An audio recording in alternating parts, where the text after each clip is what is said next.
សួស្តីអ្នកទាំងអស់គ្នាថ្ងៃហ្នឹងយើងជួប admin ម្ដងទៀតហើយអញ្ចឹងថ្ងៃហ្នឹងខ្ញុំនឹងមកប្រាប់ពីរបៀបនៃការបង្កើត page នៅក្នុង Facebook ដំបូងយើងត្រូវចូលទៅក្នុង Facebook ជាមុនសិនអញ្ចឹងនៅក្នុងទូរស័ព្ទយើងវាយរក Facebook មក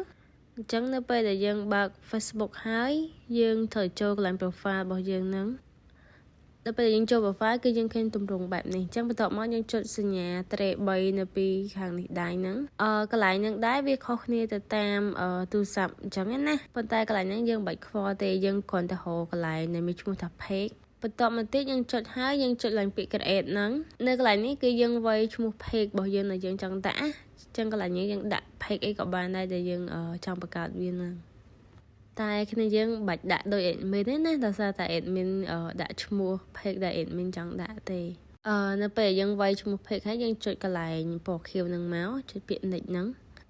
បន្ទាប់មកនេះកន្លែងនេះគឺជាយើងរើសប្រភេទរបស់ page យើងតែយើងរើសអីក៏បានតែយើងអាចកែវិញបានទេកន្លែងហ្នឹងនៅ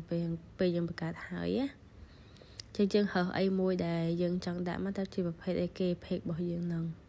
ដូច admin ដាក់ music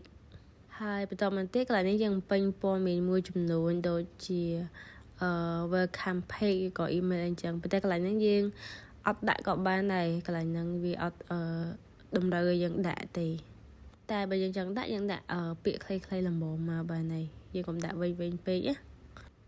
ហើយបន្តមកទៀតនៅពេលយើងដាក់ហើយយើងចុចពាក្យ next ទៀតមកប៊ូតុងពណ៌ខៀវហ្នឹងបន្តមកទៀតវានឹងចូលកន្លែងនេះគឺយើងដាក់ profile page របស់យើងចង់ដាក់ក៏បានយើងអាចចង់ដាក់ក៏បានយើងអាចដាក់ពេលក្រោយហើយយើងចុចពាក្យ next ទៀតមកដល់កន្លែងនេះយើងក៏មិនបាច់ធ្វើអីដែរយើងចុចពាក្យ next ទៀតមកកន្លែងនេះដូចគ្នាគឺយើងចុចតពាក្យ next តទៀតមក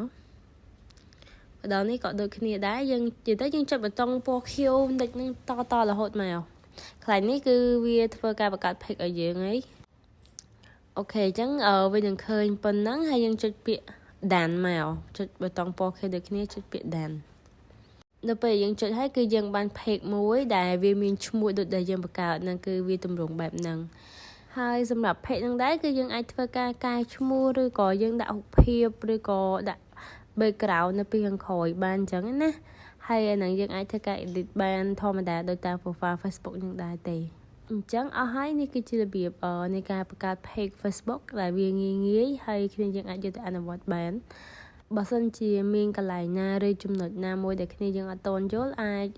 ឆាតឬក៏ comment សួរ admin បានអរគុណអ្នកទាំងអស់គ្នាសម្រាប់ការទស្សនាវីដេអូមួយនេះបាយបាយ